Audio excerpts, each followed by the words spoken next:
Okey, Assalamualaikum murid-murid. Jadi, soalan seterusnya adalah kita nak lihat macam mana nak jawab soalan 4K214.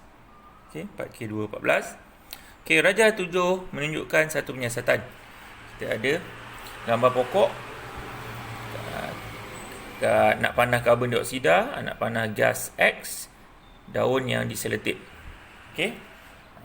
Kalau dah lihat pada ini, tajuk ini adalah mengenai proses fotosintesis. Proses fotosintesis di mana tumbuhan menggunakan cahaya matahari, air dan sebagainya untuk menghasilkan makanan sendiri. Okey. Jadi pertama sekali, apakah tujuan penyiasatan dalam rajah ini? Okey, tujuan. Jadi simple saja. Kalau nak jawab tujuan, kita perlu mencari PDM dan PGB. Sebab apa? Tujuan adalah kita nak menyiasat hubungan di antara PDM dengan PGB. Okey. Apakah PDM dalam soalan ini yang kita ubah? Yang kita ubah adalah ada bahagian tumbuhan pokok ni, daun ni yang tak dapat cahaya matahari. Ada yang dapat. So sama macam tadi.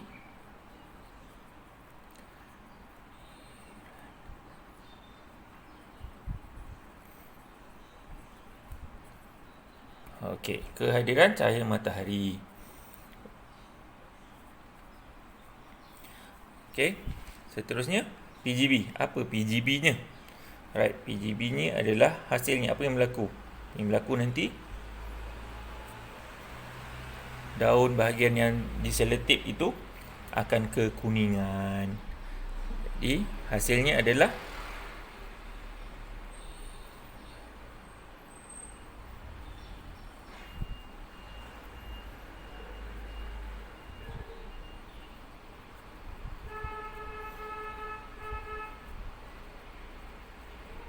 okey. Baik, baru kita pergi pada apakah tujuan penyiasatan. Jadi tujuan penyiasatan ni, dia ada formula dia. Formula untuk tujuan saya tulis kat bawah ni. Tujuan, formula dia adalah untuk menyiasat hubungan di antara PDM dan PGB. Tu dia punya formula dia. Jadinya nak menjawab soalan ni senang saja, kita cari PDM. Okey, dah cari PDM. PGB, kita dah dapat PGB. Jadi kita tukarkan. Okey, untuk menyiasat hubungan di antara kehadiran cahaya matahari dan bahagian daun yang menjadi kekuningan. Kita pindah masuk saja. Senang saja. Kita akan jadi untuk menyiasat hubungan di antara kehadiran cahaya matahari dan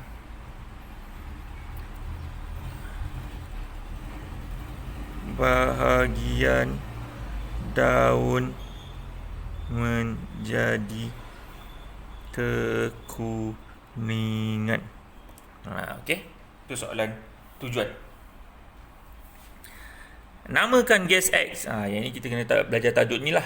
Okey, bila karbon dioksida, masa fotosintesis, tumbuhan memerlukan karbon dioksida dan membebaskan gas X, iaitu gas oksigen. Okey, soalan B. Apakah bahagian daun yang ditutup dengan kertas hitam mengalami fotosintesis? Fotosintesis memerlukan cahaya matahari. So jawapannya pendek saja, tidak. Tidak berlaku fotosintesis di situ. Sebab fotosintesis memerlukan cahaya matahari. So kat kawasan ni tak dapat cahaya matahari, dia tak boleh buat fotosintesis. Berikan inference adalah sebab. Saya kata tidak. So kenapa jawapannya tidak? Bahagian yang ditutup kertas hitam.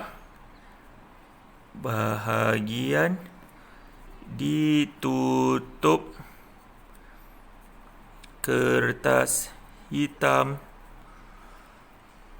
tidak mendapat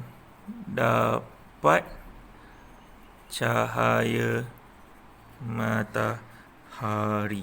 Okey, itu inference dia. Okey, sebab kenapa bahagian hitam tidak mengalami fotosintesis?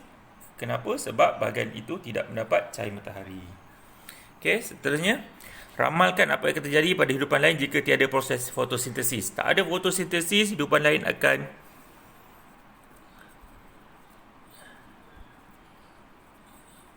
mati. Kenapa mati? Sebab proses fotosintesis membebaskan gas X, iaitu oksigen.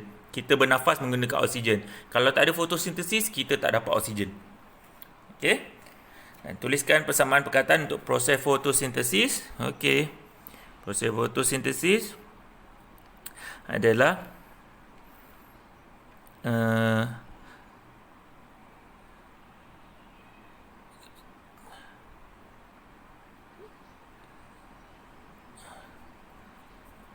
karbon dioksida tambah air dengan kehadiran klorofil dan cahaya matahari menghasilkan oksigen dan kanji. Okey, ni jawapannya. Alright, jumpa lagi. Terima kasih.